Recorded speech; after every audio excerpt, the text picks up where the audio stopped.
अरे दीदी, अरे आओ आओ सुमन, आओ बैठो यहाँ। अच्छा हुआ सुमन जो तुम भी आ गई यहाँ। आज क्या हो रहा है यहाँ? अभी राधा दीदी आई हुई हैं, तो मैंने कहा बहू अभी शादी करके आई है तो जो सामान लेकर आई है वो दिखा देती हूँ। राधा दीदी ने अच्छे से सामान शादी में देखा नहीं था ना, बस इसीलिए। हाँ, मैंने तो सामान अच्छे से देखा ही नहीं। तुम्हें तो पता ही है शादी के अंदर कितनी भीड़ भाड़ रहती है और उनके बीच में कहाँ टाइम मिलता है सामान देखने को। मुझे तो नाच गाने से ही फुर्सत नहीं मिली थी, इसीलिए तो शादी का सामान दोबारा देखने के लिए आ गई। अच्छा, हाँ तो दिखा दो। ये लो बहू आ गई। अरे आओ आओ बहू, पाँव छुओ अपनी चाची सास के और मासी सास के। प्रणाम चाची जी। अरे जीती रहे बहू, जीती रहे। प्रणाम मासी जी। हाँ बेटा, सदा सुहागन रहो। बहू तो बहुत अच्छी है तुम्हारी, बिल्कुल मेरी जैसी। ये देखिए चाची जी, बहू के गले का हार। अरे ये गले का हार है क्या? सनी की मम्मी, बुरा मत मानना, ये तो कुछ ज्यादा भारी नहीं है। आजकल तो लड़की के माँ बाप ऐसा नेकलेस थोड़ी ना देते हैं। आजकल तो लड़के के माँ बाप रानी हार देते हैं। ये तो बिल्कुल पतला सा हार है। हाँ तो अब मैं कर भी क्या सकती हूँ, सारी की सारी ज्वेलरी पतली पतली और हल्की हल्की दे रखी है। मुझे तो खुद को ही पसंद नहीं आया ये हार। एक भी हार पहनने लायक नहीं दिया इस बहू के बाप ने। जब मेरी भतीजी की शादी हुई थी ना, तब मेरे भाई ने 15 तोले का हार डाला था। कोई जोधा हार था तो कोई रानी हार। वो तो मुझे ही लग रहा था 15 तोला, वरना 20-25 तोले से तो कम तो नहीं होगा। गहने तो मुझे बिल्कुल भी अच्छी नहीं लगे तुम्हारे बहू के। और ये देखो सोने की चूड़ियाँ बिल्कुल पतली पतली सी, यदि एक बार हवा में फेंक देना तो वापस नीचे ही नहीं आएंगी, ऐसी हल्की हल्की चूड़ियाँ हैं। मेरी भतीजी की तो मोटी मोटी चूड़ियाँ करवाई थी। एक हाथ की चूड़ियाँ ही 5 तोले की हैं। देखो तुम्हारी भतीजी की तो एक हाथ की चूड़ी ही 5 तोले की है, और हमारा नसीब देखो। हमने तो बहुत बोला था अपनी भतीजी को कि क्यों अपने बाप को लूट रही है, लेकिन वो तो हर एक चीज अपनी पसंद की ली। अरे सनी की मम्मी, मैं तो यहाँ फालतू में ही आई। मुझे तो बहू का एक भी गहना पसंद नहीं आया। मुझे भी बिल्कुल पसंद नहीं आया, क्या बताऊँ अब। हाँ तो फिर कुछ खास शादी नहीं हुई तुम्हारे बेटे की? और क्या दिया है दहेज में, मुझे तो याद ही नहीं रहता। मैं तो भूल गई, तुझे तो पता ही है मुझे भूलने की बीमारी है। और बता, और क्या क्या दिया है दहेज में? ज्यादा कुछ नहीं दिया, जो कुछ दिया है सब आपके सामने ही है। ये ही छोटे मोटे गहने दिए हैं। अरे नहीं, मेरा मतलब है कि थाली में कितने पैसे दिए हैं। अरे क्या दिया है, कुछ भी तो नहीं, बस 5 लाख रुपए दिए हैं थाली में। अरे भाई, सिर्फ 5 लाख रुपए ही रखी थाली में, तो और क्या फिर? ये तो मैं खुद ही सोच रही थी कि आजकल मना करते हुए भी कम से कम 10-11 लाख रुपए तो थाली में रखते ही हैं। लेकिन मुझे तो बाद में पता चला कि थाली में सिर्फ 5 लाख रुपए ही रखे हैं। फिर मैंने बाद में कहा कि अरे सनी के पापा, ये क्या किया आपने? ये हीरो जैसा बेटा मेरा, और थाली में सिर्फ 5 लाख रुपए ही रखे। ओहो सनी की मम्मी, फिर क्या शादी की तुमने? अब आप ही बताओ, क्या शादी की तुमने? आजकल 5 लाख रुपए तो हर कोई यूं ही रख देता है। आजकल 5 लाख रुपए तो गरीब से गरीब भी रखता है थाली के अंदर। मेरी भतीजी की शादी हुई थी ना, तो मेरे भाई ने पूरे 30 लाख रुपए रखे थे थाली के अंदर, पूरे 30 लाख। अरे अब मैं क्या बताऊं आपको, मुझे तो कुछ भी पसंद नहीं आया, कुछ भी। ना ही तो इनके दिए हुए कपड़े, और ना ही इनकी दी हुई ये ज्वेलरी, और ना ही इनका मुझे दहेज पसंद आया, और ना ही मुझे ये बहू पसंद आई। दहेज में गाड़ी तो दी होगी, पड़ी है इनके पास गाड़ी, दिया ही क्या है इन्होंने, बच्चों की तरह स्कूटी पकड़ा दी। अरे ये क्या कोई छोटे बच्चे हैं जो स्कूटी में घूमेंगे? अरे अरे ये तुम क्या बात कर रही हो, तुम्हें गाड़ी नहीं दी? और नहीं तो क्या, मैंने तो बहुत सोचा कि मेरा सनी इतना स्मार्ट लड़का, इतना हैंडसम है, इतना पढ़ा लिखा है, इतनी अच्छी नौकरी लगी है, हीरो जैसा बेटा है मेरा। मैंने तो सोचा था कि 4 व्हीलर तो आएगी मेरी बेटे की शादी में, पर अब क्या बताऊं, सपना तो सपना ही रह गया। फिर तुमने क्या शादी की है सनी की मम्मी? सनी इतना सुंदर, इतना हैंडसम है और ऊपर से उसने इंजीनियरिंग भी कर रखी है। तो मैंने तो सोचा था कि फोर व्हीलर तो मिली ही होगी शादी में। मैंने तो सोचा था कि फोर व्हीलर तो जरूर ही मिलेगी शादी में, लेकिन क्या दी, स्कूटी। पकड़ा दी स्कूटी हाथ में। बस बर्तन दिए हैं बहुत सारे, उन बर्तनों का मैं क्या करूं? क्या सर पे फोड़ूं उन बर्तनों को? बर्तनों से तो मेरा पहले से ही घर भरा पड़ा है। मेरे घर में तो जगह ही नहीं है बर्तन रखने की, ऊपर से बहू दहेज में इतने बर्तन और ले आई। सही कह रही हो सनी की मम्मी, दहेज बहुत ही हल्का फुल्का है। हल्का, हल्के से भी हल्का। अब क्या करें, किसको कहें? जैसा किया है वैसा ही ठीक है।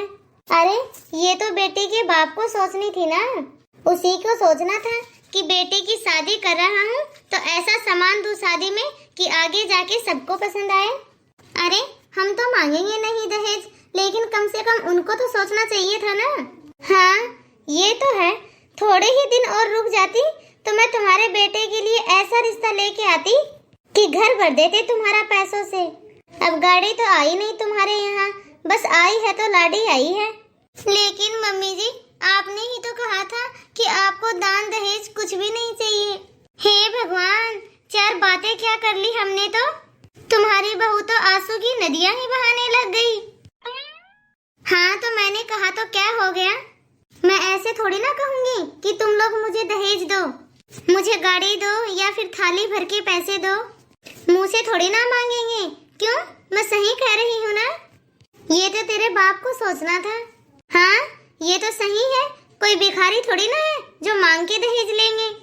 और क्या, ये तो बेटी के बाप को ही सोचना था कि इतना दहेज दूं और अच्छा दहेज दूं कि यदि आगे जाके चार आदमी भी देखे तो उन्हें दिखाने में भी हमें मजा आए। और कुछ भी नहीं तो खाली एक गाड़ी ही दे देते, फोर व्हीलर ही दे देते एक।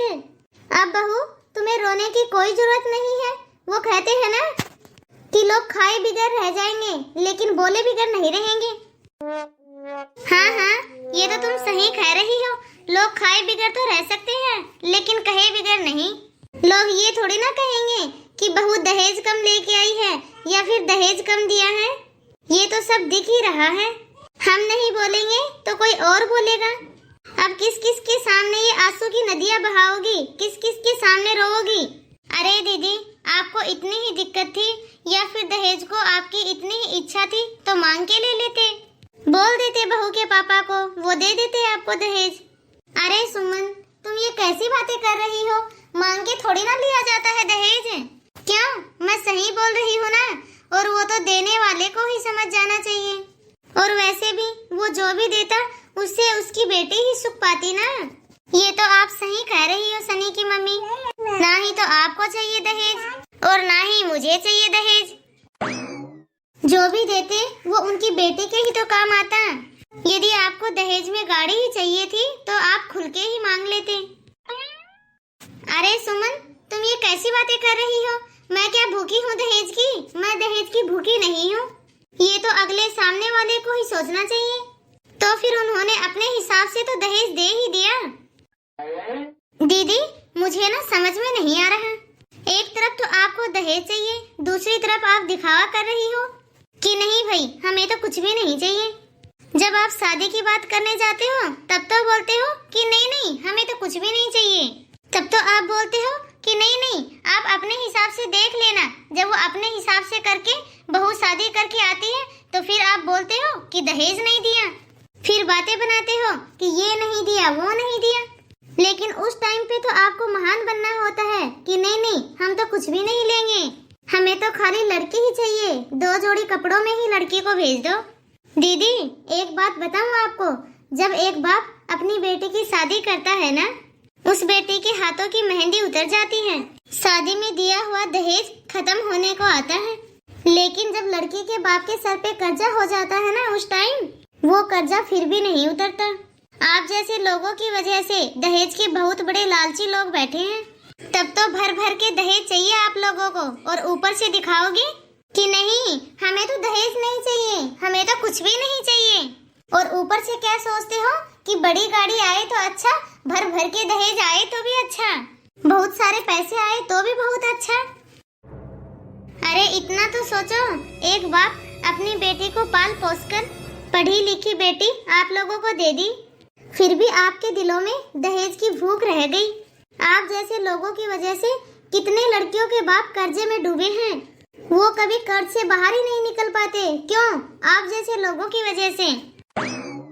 अरे दीदी, क्या फर्क पड़ता है? यदि बहू के बाप ने गाड़ी नहीं दी तो अपने बेटे से बोलो कि गाड़ी लेके आए कमा के। अरे मेरे कहने का मतलब है दीदी कि लड़की के बाप ने जितना दहेज दिया है उतने में ही खुश रहो। पहली बात तो दीदी, शादी में दहेज देने की जरूरत ही क्या है? पुराने जमाने में लड़की के माँ बाप एक गिफ्ट के तौर पे शादी का सामान देते थे। एक प्रेम भाव था, लड़की के माँ बाप प्यार से अपनी इच्छा से एक गिफ्ट के तौर पे सारा सामान देते थे। पर आज के समय में आप जैसे लोगों ने इस गिफ्ट को दहेज का नाम दे दिया है। आप लोगों को दहेज तो बहुत सारा चाहिए और इस गिफ्ट को आपने ऐसा नाम दिया है और ऊपर से इसको ऐसे लागू कर दिया है कि जो दहेज नहीं भी देना चाहेगा ना, वो बाप भी अपनी बेटी को दहेज देगा ही देगा। और यदि वो अपनी बेटी को दहेज नहीं देगा तो लोग क्या कहेंगे? यही डर रहता है एक बेटी के बाप के दिल में। अरे दीदी, आप खुद एक औरत हो। जब आप अपने मायके से अपने ससुराल आई थी, लड़की को अपना घर छोड़ना और एक बाप को अपनी बेटी को दूसरे के घर भेजना सीने में से दिल निकालने के बराबर है। एक बेटे के माँ बाप लेन देन से नहीं डरते। अरे ये सब सामान तो वो अपनी बेटी को कर्जा करके भी दे देंगे। बस डर है तो इस बात का कि इतना सब कुछ देने के बाद भी उन्हें तुम्हारी जैसी सास का जैसे ताने सुनने को मिल जाए। सोच बदलो दीदी, अपनी सोच। यदि हम अपने अंदर से ही दहेज लेना और देना बंद करेंगे तब जाके दुनिया बदलेगी। तो दुनिया बदलने के लिए पहले खुद को बदलो दीदी। बस दुनिया को दिखाने से कोई फायदा नहीं है कि हमको दहेज नहीं चाहिए, लेकिन मन में तो लड्डू फूटता है कि हमें गाड़ी दे दे तो अच्छा है, हमें पैसे दे दे तो अच्छा है, हमें खूब सारा दहेज दे दे तो अच्छा है। ऐसा दोगलापना मत करो दीदी, ठीक है? हाँ सुमन, ठीक कह रही हो तुम। मैं यही कह रही थी सनी की मम्मी को कि लड़की का बाप जितना दे उसमें ही खुश रहना सीखो। क्या आप? तुम सही कह रही हो सुमन, मेरी सोच भी ऐसी है। चुप हो जा बहू, हमने समझा दिया तुम्हारी सास को। वीडियो को लास्ट तक देखने के लिए धन्यवाद। यदि आपको हमारा यह वीडियो पसंद आया हो तो इस वीडियो को ज़्यादा से ज़्यादा लाइक और शेयर करें। यदि आपने अभी तक हमारे चैनल को सब्सक्राइब नहीं किया हो तो फटाफट से बेल आइकन दबाकर सब्सक्राइब करें। मिलते हैं अगले वीडियो में, तब तक आप इस वीडियो को देखिए और एंजॉय कीजिए।